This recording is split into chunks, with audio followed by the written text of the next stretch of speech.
Tengo un invitado especial que se ha unido a nuestro chat hoy y estoy muy emocionado de traerles esta entrevista también. Mi próximo invitado es el profesor Bali Nasser. Él es de la Universidad Johns Hopkins, especializado en estudios de Medio Oriente y la historia del Islam. Además de ser autor de uno de los libros más importantes escritos sobre Irán, llamado Iran's Grand Strategy, A Political History, que fue publicado en mayo de 2025. Profesor, bienvenido al programa. Es un gusto estar con ustedes. Gracias. Profesor Nasser, quiero saber si, dejando de lado todos los titulares y la manipulación política, Estados Unidos e Israel realmente debilitaron a Irán durante esta guerra o sin querer hicieron a Irán más fuerte. Bueno, de alguna manera, en ciertos aspectos, lo fortalecieron. Quiero decir, por supuesto, los bombardeos tuvieron un gran impacto en la economía de Irán. Destruyeron muchas industrias. Irán estima que causó daños por alrededor de 300.000 millones de dólares a una economía que ya estaba en una situación realmente crítica incluso antes de que comenzara la guerra. Tan grave que, de hecho, hubo un levantamiento masivo en Irán en enero antes de que comenzara la guerra, el cual el gobierno tuvo que reprimir de manera bastante brutal solo para poder contenerlo. Pero fortaleció a Irán en el sentido de que, en primer lugar, la misma población que se levantó en enero para derrocar a la República Islámica. Y, de hecho, Israel y Estados Unidos pensaron que se unirían a la lucha y los ayudarían a ganar, pero en realidad se unieron a la bandera. Respondieron de manera nacionalista, viendo esto como una guerra contra Irán, no una guerra contra el gobierno. Así que la situación interna en Irán se estabilizó en beneficio de la República Islámica. En segundo lugar, Estados Unidos e Israel fracasaron en sus objetivos de guerra.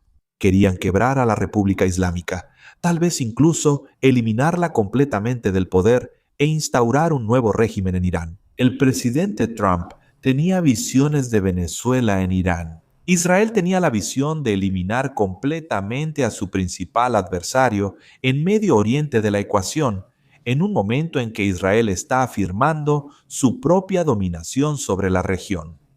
Y fallaron en todo eso. La República Islámica demostró ser resistente a pesar del asesinato de su líder supremo, muchos comandantes y bombardeos masivos.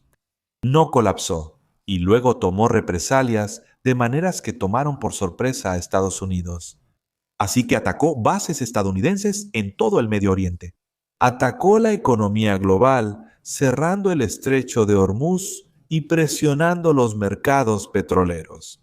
Y obligó a Estados Unidos, la GELO, la superpotencia global, e Israel, que es el ejército más poderoso de Medio Oriente, a un punto muerto. Así que es casi como si entraras a un ring de boxeo y supieras que tu oponente piensa, voy a noquear a este tipo en el primer asalto. Y ahora estás en el octavo asalto. Y ese tipo sigue de pie y todavía te está lanzando golpes. Y la estrategia con la que entraste al ring en realidad no está funcionando. Quiero decir, a veces comparo esto, para quienes lo recuerdan, con la pelea de Muhammad Ali contra George Foreman. ¿Sabes? Irán puede aguantar los golpes, pero luego te das cuenta de que ya estás en el round 15. Ahora, aunque el presidente Trump podría decir, sí, devastamos muchas cosas en Irán, pero la realidad es que no ganó la guerra, puede reclamar la victoria, pero su adversario sigue ahí. De hecho, el adversario realmente obligó a Estados Unidos a negociar el fin de la guerra. No es como el emperador Hirohito reuniéndose con el general MacArthur, ya sabes, para firmar un tratado de rendición. Esto es básicamente Irán diciendo, solo quitaré mi control sobre el estrecho de Hormuz si levantas tu bloqueo y me devuelves algunos de mis propios activos congelados. Y si no quieres hacer eso, estoy dispuesto a volver a la guerra, cosa que Estados Unidos no quiere hacer por varias razones. Así que, en ese sentido sí, Irán ha ganado no solo por sobrevivir, sino también por afirmar su posición. Y de hecho, aunque sus vecinos, los países árabes del Golfo, están extremadamente enojados con Irán por haber causado tanto daño a su economía y atacarlos, también se ven obligados a enfrentar una nueva realidad, que Estados Unidos no los defendió o no pudo defenderlos y que tienen que tener una fórmula completamente diferente con Irán. Y este tipo de modelo que tenían en el pasado, que Estados Unidos, más Israel, más los países del Golfo, con estas bases estadounidenses, de alguna manera pueden mantener a Irán detrás de la Gran Muralla China. Mientras haces negocios en el Golfo y finges que no estás en Medio Oriente, no va a funcionar. Correcto. Así que sea lo que sea que signifique la paz en el Golfo, que realmente espero que regrese, tendrá que basarse en un conjunto diferente de relaciones y suposiciones. Y eso es una victoria para Irán, porque Irán siempre quiso que se quitara esa gran muralla china para poder comerciar, no para enfrentarse a 16 bases estadounidenses apuntándole.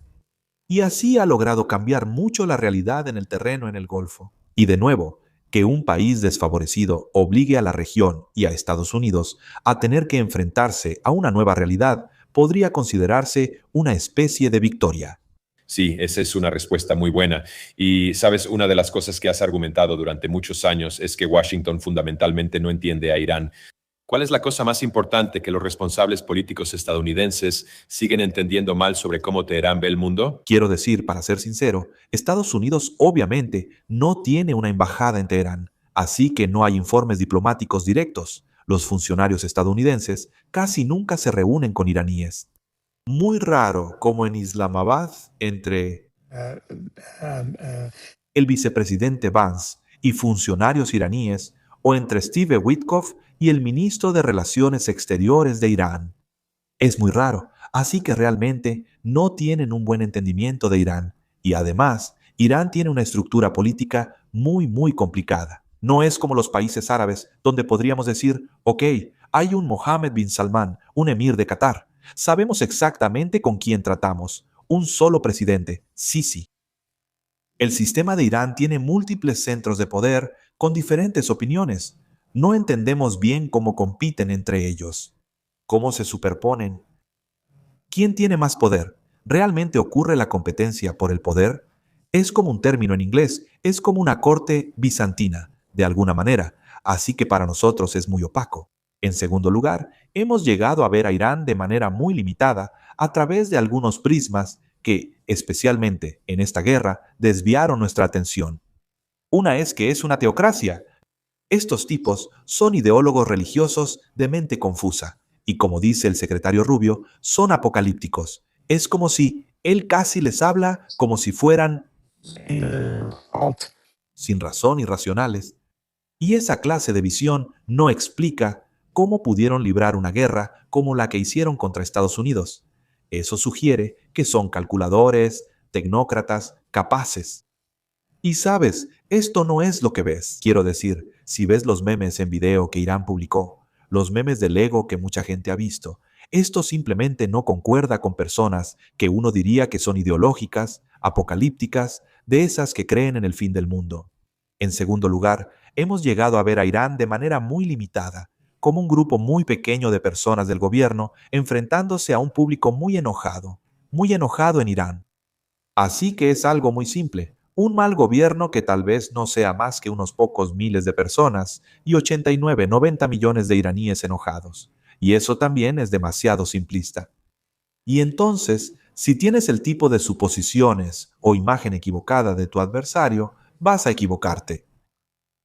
Si no entiendes cuáles son realmente sus fortalezas y debilidades, y también cómo ven el mundo y cómo calculan, inevitablemente vas a pensar, como lo hizo el presidente Trump, que, ya sabes, estos tipos van a caer del poder en 5 días. Solo hace falta un empujón, o que no son lógicos, o que no son racionales. Sí, esa es una respuesta muy bien dicha. Sabes, creo que muchos de los errores de la política exterior de Estados Unidos simplemente se cometen por no entender al lado opuesto. Y, sabes, ciertamente podemos ver eso, como mencionaste antes. Trump pensó que esto sería como Venezuela, ¿verdad? Entrar muy rápido, ganar la guerra en 5 días y salir como un vencedor. Y no creo que Estados Unidos o ciertamente Trump tuvieran idea de que estaríamos en este punto y, ya sabes, a mediados de junio. Mi siguiente pregunta para usted, profesor, es, ya sabes, su libro se llama La Gran Estrategia de Irán.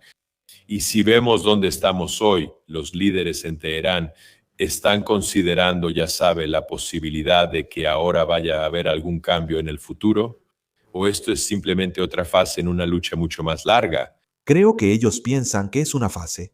Quiero decir, ya sabe, la República Islámica, desde que nació después de la revolución, de 1979, hace 47 años, ha seguido una política cuyo único objetivo es protegerse de Estados Unidos, lo cual es bastante extraño. Pero, ya sabe, los países tienen visiones. La revolución en sí no se trataba solo de poner a Irán bajo la bandera del Islam, o ya sabe, de la justicia social, etc. También fue, en la mente de quienes la llevaron a cabo, un acto de independencia. Es casi como, en ese sentido, como la Revolución Americana, que, ya sabe, decían, ya sabe, estamos obteniendo libertad de... Así que la suposición de los revolucionarios era que bajo el Shah, Irán era una colonia de Estados Unidos. Y estaban liberando a Irán de las garras de Estados Unidos. Y luego la suposición se volvió que Estados Unidos nunca aceptaría haber perdido Irán e intentaría volver a imponer su dominio sobre Irán. Así que el líder supremo anterior, que fue asesinado por Israel y gobernó Irán durante más de 36 años, creía firmemente que el único objetivo de Estados Unidos era volver a subyugar a Irán, convertirlo en una colonia como lo fue bajo el Shah. Y por eso Irán tiene que resistir a toda costa, al costo de fuertes sanciones, al costo de la guerra, lo que sea necesario, tiene que sobrevivir a esto. Y esto le ha costado mucho a Irán. Quiero decir, ha estado bajo sanciones. Muchos iraníes ya no comparten este tipo de visión, pero este tipo de visión ahora está, de alguna manera, incrustada en el ADN del Estado en Irán. Y dos guerras que Israel y Estados Unidos libraron contra Irán en junio de 2025, y luego esta guerra que comenzó en febrero, solo han confirmado esto en su mente. En el sentido de que, ¿sabes? Déjame darte un ejemplo, Cyrus. Por ejemplo, si piensas en China, desde que Mao llegó al poder en China, Mao, aparte del comunismo, una idea en la revolución comunista en China era que la revolución comunista iba a liberar a China del colonialismo. Esa fue su gran victoria, una China independiente de pie por sí misma. Pero incluso hasta el día de hoy, aunque China pasó del comunismo al capitalismo, todavía ve a Occidente como alguien que está ahí para subyugar a China, para menospreciarla. Ahora, China adoptó una estrategia muy diferente. Mantuvo un perfil bajo y no dijo nada hasta que se volvió económicamente poderosa. Los iraníes no han adoptado ese tipo de estrategia. Pero así como en el ADN político de China está esta desconfianza hacia Occidente, está esta creencia de que Occidente siempre querrá mantener a China abajo, subyugarla, mantenerla bajo su control. El Islam, esto ahora también está arraigado en el pensamiento de la República Islámica. Así que sí, ellos reciben con agrado el memorando de entendimiento, reciben con agrado el alto al fuego, quieren que la guerra termine, quieren poder comerciar más, ganar más dinero, quieren que los dejen en paz, por así decirlo, pero al mismo tiempo no creen que Estados Unidos haya terminado con esto. Primero que nada, no creen que el objetivo de Estados Unidos de subyugar a Irán haya desaparecido. En segundo lugar, piensan que precisamente porque Estados Unidos puede ver el final de esta guerra como algo que estuvo por debajo de sus expectativas, como un revés, Estados Unidos nunca tolerará un revés. Y ya estamos viendo en Washington que hay mucha presión por parte de los neoconservadores que dicen, no, tienes que terminar el trabajo. Este memorando de entendimiento es terrible. Y además, los iraníes creen que Israel no está dispuesto a llegar a un acuerdo porque Israel quiere que Irán sea destruido. No quiere un acuerdo con Irán. No quiere la paz con Irán. Y así, los iraníes piensan que, bueno, tienes un memorando de entendimiento. Está bien, pero no bajes la guardia. Es muy probable que Estados Unidos vuelva a atacarte. Eso está muy, muy bien dicho. Y quiero pasar aquí a la pregunta más importante, creo, para muchos estadounidenses y ciertamente lo que estamos escuchando en los medios en este momento. Y estos serían las ambiciones nucleares de Irán. Sabes, antes de la guerra, muchos argumentaban que la presión militar detendría las ambiciones nucleares de Irán. Pero mi pregunta para ti ¿es más probable o menos probable que Irán busque una capacidad de disuasión nuclear en esta etapa? Sabes, durante 20 años, entre 2003 y digamos 2025, cuando estalló la Primera Guerra, Irán siguió una doctrina nuclear muy peculiar al decir que quiere un programa nuclear, pero que no quiere una bomba nuclear. Y va a tener un programa que está a la vista, está dispuesto a negociar sobre él, está abierto a inspecciones. Nunca siguió el modelo de la India, Pakistán, Israel o Corea del Norte de simplemente acumular material para una bomba en secreto y luego un día anunciarlo con una nube en forma de hongo. Y durante 20 años se esforzó mucho por convencer a la comunidad internacional de que su programa era con fines civiles, no militares. Y de hecho, bajo la administración de Obama, demostró estar dispuesto a negociar para revertirlo a cambio de concesiones económicas. Pero fracasó en ese intento. En otras palabras, Occidente nunca creyó que sus intenciones fueran civiles.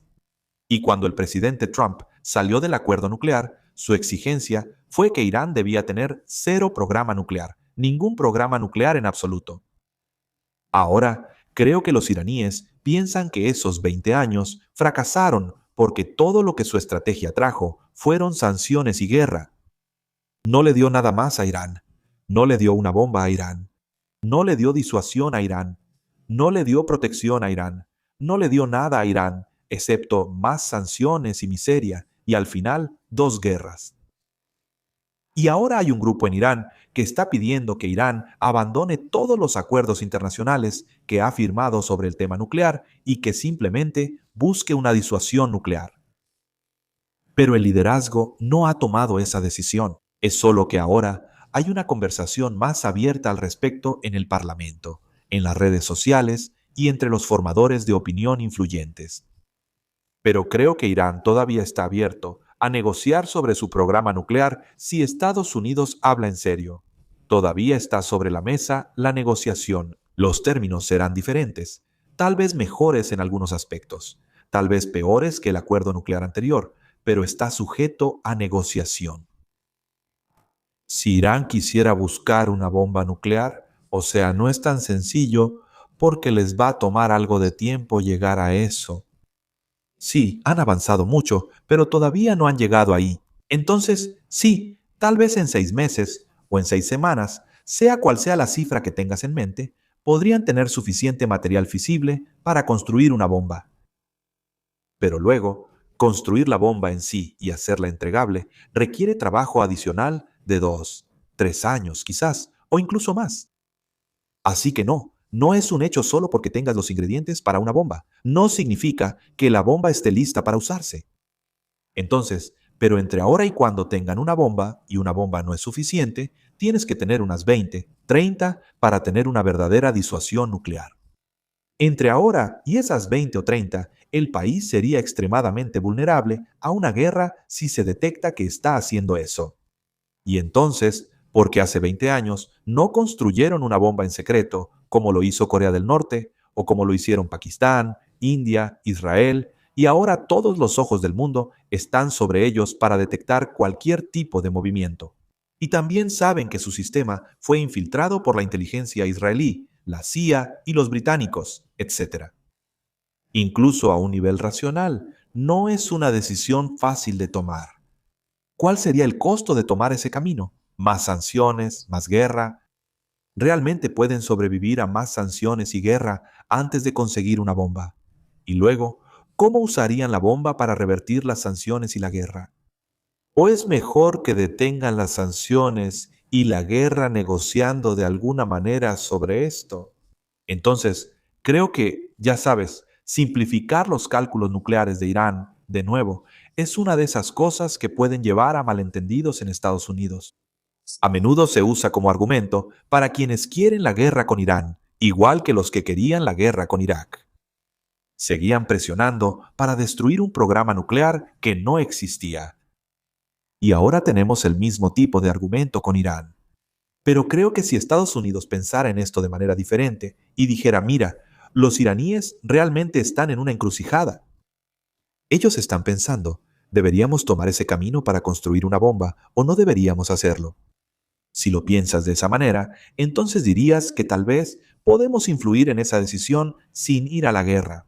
¿Qué es lo que necesitamos hacer? Usar incentivos y castigos que realmente pueda darle a los iraníes una razón para llegar a un acuerdo. Por ejemplo, si llegamos a un punto en el que los iraníes no sientan que pueden ser atacados cualquier día de la semana y que sus líderes pueden ser asesinados, cualquier día de la semana, que saquen la cabeza por la ventana. O que si realmente cumplimos con algunos incentivos económicos para Irán, tal vez eso cambiaría el debate en Teherán. Así que no estoy diciendo que lo sea. Esto requiere que lo pensemos y lo planifiquemos, en lugar de simplemente apresurarnos basándonos en un conjunto de suposiciones. Eso podría meternos en otra guerra fea y prolongada en Medio Oriente, como sucedió con Irak. Sabes, Irán ha sido muy claro durante mucho tiempo sobre sus intenciones y ciertamente teníamos un acuerdo, ya sabes, con Obama. Por supuesto, Trump lo llamó el peor acuerdo de la historia. Pero parece que, ya sabes, sería una suerte si logramos volver a ese acuerdo. Bueno, aún está por verse, ya que todavía estamos esperando los detalles de este posible acuerdo entre los dos. Pero tengo una pregunta interesante para usted aquí, profesor. Si miras al presidente Trump, él ha afirmado repetidamente que Estados Unidos realmente ha ganado esta guerra. Y si definimos la victoria como cambiar el comportamiento de Irán, ¿ha cambiado algo fundamentalmente en Teherán?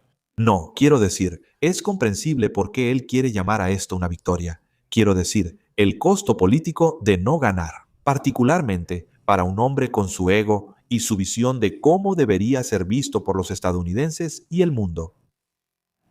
Es muy difícil admitir cualquier otra cosa que no sea que esto fue una victoria. Pero si defines la victoria en un sentido estrecho, que significa que nuestras bombas alcanzaron sus blancos. Quiero decir, he escuchado, por ejemplo, al secretario de guerra decir, ya sabes, hemos hundido 3 barcos. Eso significa que ganamos la guerra, pero el estrecho de Hormuz sigue cerrado. Así que, pero si lo piensas de manera más amplia, sí, Estados Unidos tiene una enorme capacidad para infligir una gran cantidad de dolor, no solo a Irán, sino a cualquier país del mundo. Pero eso no es lo mismo que básicamente lograr tus objetivos. El presidente Trump estableció ciertos objetivos al principio, que no eran que mis bombas iban a dar en el blanco, sino que este régimen iba a caer.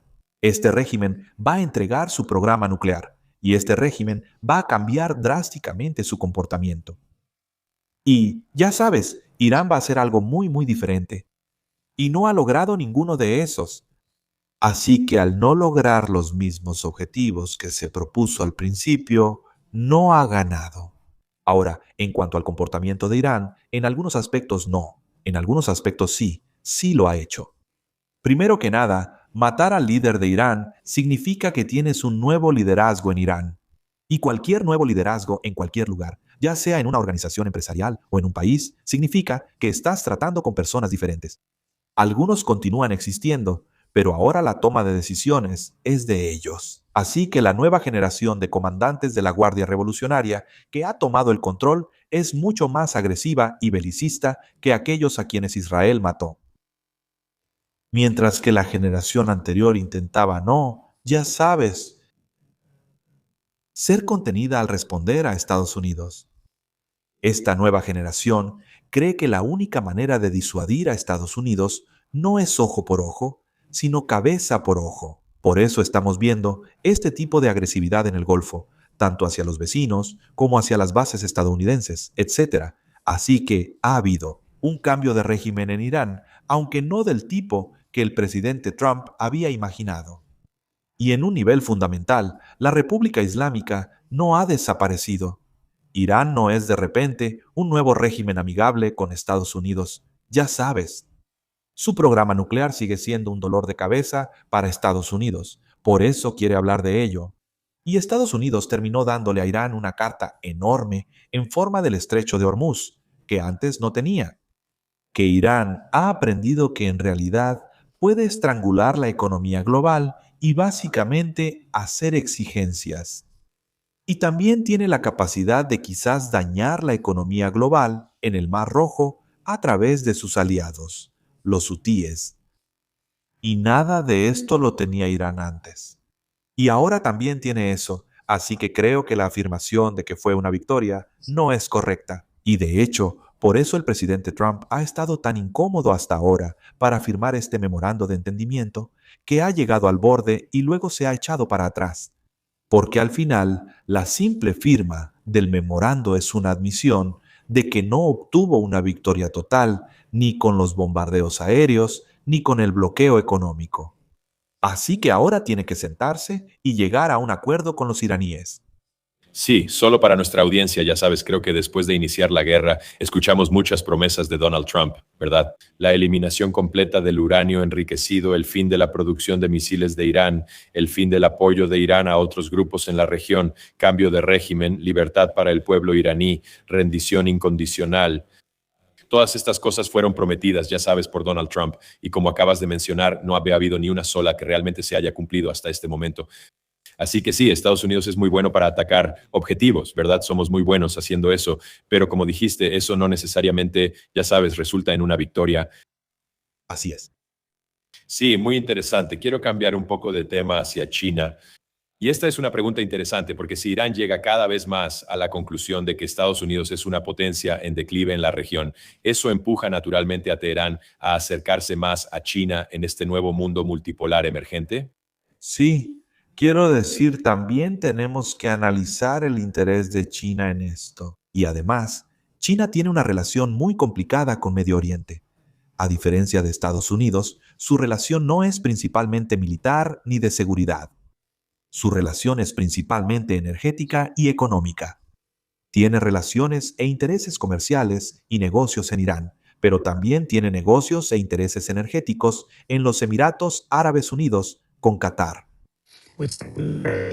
Así que las motivaciones de China en Medio Oriente son muy diferentes a las de Estados Unidos. Estados Unidos quiere que todo Medio Oriente se convierta en enemigo de Irán y trabaje con Estados Unidos, incluso que construyan alianzas con Israel para crear una OTAN de Medio Oriente contra Irán.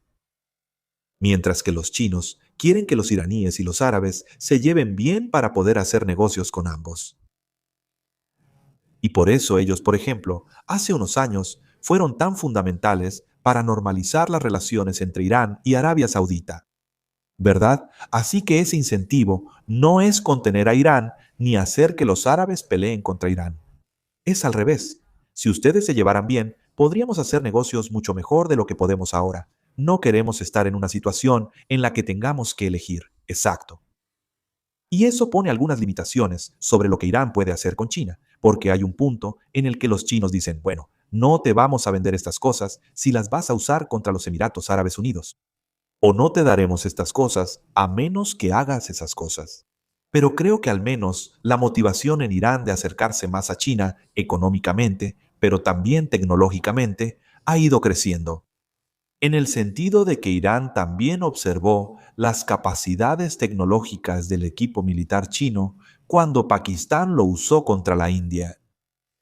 Y por eso Irán tiene interés en una colaboración más profunda con China. Y luego, ya sabes, en parte el Medio Oriente es quizás una zona del mundo donde Estados Unidos ha dominado y China ha tenido una presencia menor, a diferencia, digamos, del sudeste asiático. Y ahora, la disminución de la presencia de Estados Unidos finalmente crea espacio para que China intervenga. Quiero decir, olvídate de Irán. Si estás en un país del Golfo, dirías, durante 40 años he invertido en esta relación con Estados Unidos, comprando armamento, dándoles bases, todo esto bajo la suposición de que Estados Unidos es capaz de defenderme. Y lo que he presenciado es que la presencia de Estados Unidos aquí no solo no me ha defendido, sino que en realidad ha traído una guerra que yo no quería.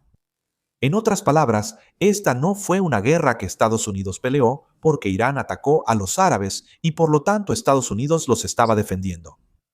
Esta fue una guerra elegida por Estados Unidos e Israel que decidieron librar desde bases ubicadas en territorio árabe, lo que luego provocó la represalia iraní. Entonces, si estás sentado en estos países árabes y te preguntas, ¿qué hago para protegerme en el futuro? Si no puedo confiar en que Estados Unidos me brinde la seguridad adecuada, tal vez deba buscar alternativas, tal vez deba diversificar mis apuestas. Sí, todavía, ya sabes, compraría material de Estados Unidos y les daría bases, pero tal vez también necesite tener una relación de seguridad más estrecha con China. Así que creo que el otro lado de esto es importante. Creo que parte del control de Estados Unidos sobre el mundo árabe, especialmente sobre los países del Golfo, ahora se ha debilitado. No, no es correcto decir que se ha ido, pero ya sabes, ahora hay una mayor brecha de desconfianza y ahora hay más ansiedad. Obviamente, hay mucho enojo hacia Irán por atacarlos. Pero el enojo no es una estrategia de seguridad. Al final del día, tienes que preguntarte, ¿cómo protejo a mi país? Sí, Irán es malo, es malvado, es agresivo. Eso es un hecho. ¿Cómo me defiendo? En esta guerra, Estados Unidos resultó ser, ya sabes, menos que satisfactorio. Así que hablemos con los rusos, hablemos con los chinos. Y creo que eso definitivamente beneficiará a China también. Creo que de alguna manera ya respondiste mi siguiente pregunta, pero quiero profundizar un poco en eso porque era una pregunta importante. Sabes, como mencionaste, durante décadas los estados del Golfo han dependido en gran medida de las garantías de seguridad estadounidenses. Esta guerra ha cambiado fundamentalmente la manera en que Arabia Saudita, los Emiratos Árabes Unidos y otros piensan sobre Irán y Estados Unidos. Quiero decir, ¿ves una situación aquí donde potencialmente Estados Unidos simplemente va a tener menos influencia en la región porque básicamente todo su plan ha quedado expuesto? Sí, o sea, creo que sí. Creo que, ya sabes, al final cada país vela por su propio interés nacional. Tiene que brindar seguridad a su población, a su economía y velar por su interés nacional. Define quiénes son sus enemigos y luego cuál es su estrategia para manejar a esos enemigos. Sí, se podría decir que Arabia Saudita y los Emiratos Árabes Unidos ahora ven a Irán como un adversario extremadamente peligroso o un vecino extremadamente peligroso. Pero su teoría sobre cómo lidiar con un vecino peligroso tiene que cambiar. Y ya es evidente que algunos de ellos, no todos, pero algunos de ellos están tratando de encontrar maneras de cómo hacer que Irán sea menos amenazante para ellos. Quiero decir, si no puedes contar con poder defenderte, no quieres que llegue el ataque. Así que verías que, aunque Irán atacó el campo de gas de Qatar durante esta guerra, Qatar jugó un papel muy importante para lograr que se firmara este memorando de entendimiento. Porque ahora entienden que la definición de paz en Medio Oriente no es que Estados Unidos vaya a la guerra con Irán. La definición de paz en Medio Oriente es paz en Medio Oriente. Y la paz significa que si los empresarios de todo el mundo quieren regresar al Golfo, tienen que creer que no va a haber otra guerra. Y por eso necesitas un memorando de entendimiento, necesitas un acuerdo. Los sauditas, de manera similar, han apoyado este acuerdo respaldando el papel de Pakistán como mediador. Incluso los Emiratos Árabes Unidos, que han sido bastante agresivos en su respuesta a los ataques de Irán, llamaron al presidente Trump para pedir que no hubiera más ataques contra Irán. Y debería seguir adelante con el memorando de entendimiento. Así que, básicamente, ninguno de ellos desde el principio realmente apoyó la idea del presidente de atacar a Irán. Quiero decir, cuando el presidente Trump fue a los países del Golfo en su primera visita de Estado después de convertirse en presidente, los tres líderes más importantes del Golfo, en Arabia Saudita, Emiratos Árabes Unidos y Qatar, le dijeron que no querían guerra. Que si se puede hacer dinero con los negocios en el Golfo, tiene que haber paz en el Golfo. Y pensaron que lo habían convencido hasta que él apoyó el ataque de Israel a Irán en junio. Y luego, nuevamente, hicieron un gran esfuerzo para convencerlo de no ir a la guerra con Irán otra vez. Y lo hizo. Así que básicamente, incluso desde el principio, independientemente de sus sentimientos hacia Irán, no pensaban que la guerra fuera buena para ellos. Que la guerra realmente cambiaría el régimen. La guerra en realidad sería destructiva. Se demostró que tenían razón. Están tratando con un protector que no les hizo caso. Y sigue el camino que ha causado un gran daño a la economía del Golfo. Economía de servicios, economía energética, todo eso, ¿verdad? Y ahora ya no existe la confianza en la sabiduría de Estados Unidos. La confianza en que Estados Unidos tendría en cuenta sus mejores intereses al tomar decisiones en la región ya no existe. Así que no quiero decir que haya una respuesta ya hecha para ellos, pero es un periodo de cuestionamientos. Y a medida que la niebla de la guerra se disipe, ellos realmente asimilarán lo que sucedió durante estos 100 días. Y luego tendrán que idear una teoría de defensa completamente nueva, y mi impresión es que no habrá una sola respuesta del Golfo. Quiero decir, uno de los resultados de esta guerra es esta concepción que hemos tenido de que existe una sola zona del Golfo. Está Irán y luego el Golfo. Y que ya sabes, esto que llamamos el CCG es como una mini OTAN. No creo que esa vaya a ser la realidad del futuro. Habrá quienes decidan que la mejor manera de protegerse es tener una relación más profunda con Irán. Habrá quienes quieran redoblar la demostración de fuerza militar frente a Irán. Habrá quienes van a voltear a ver a China. Algunos, como los Emiratos Árabes Unidos, pueden voltear mucho más hacia Israel y Estados Unidos. Así que cada uno de ellos va a calcular, ya sabes, cómo enfrentan una nueva realidad que ha surgido a raíz de esta guerra. Profesor, esta ha sido una conversación fantástica. Tenía que hacerle una última pregunta. Creo que ya lo insinuó un poco, pero ya sabe, avancemos 5 años en el futuro. Cuando los historiadores miren hacia atrás al 2026, describirán este año como el año en que Irán fue contenido o como el año en que Medio Oriente entró en un nuevo equilibrio de poder. Creo que lo segundo. Quiero decir, Medio Oriente ha estado entrando en un nuevo equilibrio de poder literalmente desde el atroz ataque de Hamás a Israel. Eso inició una serie de eventos, desde el ataque mismo hasta la respuesta de Israel, la guerra de Gaza, el colapso de Hezbolá, el cambio de régimen en Siria, las 2 guerras con Irán, que han cambiado significativamente todos los cálculos del statu quo en la región. Estados Unidos ha tardado en enfrentarse a esta nueva realidad, pero ahora realmente la está viendo de frente, que hay un nuevo orden que está tomando forma. Esta guerra en particular ha sido lo suficientemente grande como para cambiar todo en la región. Pero también es más que eso, Ciro. Los historiadores van a mirar hacia atrás a este momento en el que esta guerra cambió la influencia y la posición global de Estados Unidos. Esto es casi un momento tipo Vietnam, casi un momento tipo Suez para Gran Bretaña. En otras palabras, en realidad, ¿qué pasó? Eso, Estados Unidos, en el punto más alto de su autoconfianza, bajo Trump, quien pensaba que medía 6 metros, básicamente dictándole al mundo que Estados Unidos lo domina todo, se enfrentó a un rival más débil y se topó con los límites del poder estadounidense. A menos que invadieran Irán por tierra, aunque incluso eso podría no haber dado resultados. Y por eso hay consecuencias globales por esto, no solo consecuencias para Medio Oriente. Quiero decir, ya vimos esto reflejado en la visita del presidente a China. Fue mucho menos de lo que se había planeado. Literalmente no se llevó nada, aparte de recibir una lección sobre Taiwán, básicamente. Quiero decir, ese fue el gran mensaje que salió de eso, o el golpe que ha recibido la economía global va a captar la atención y va a tomar tiempo para que las empresas, los países, etcétera, vieran cómo esta guerra los afectaba.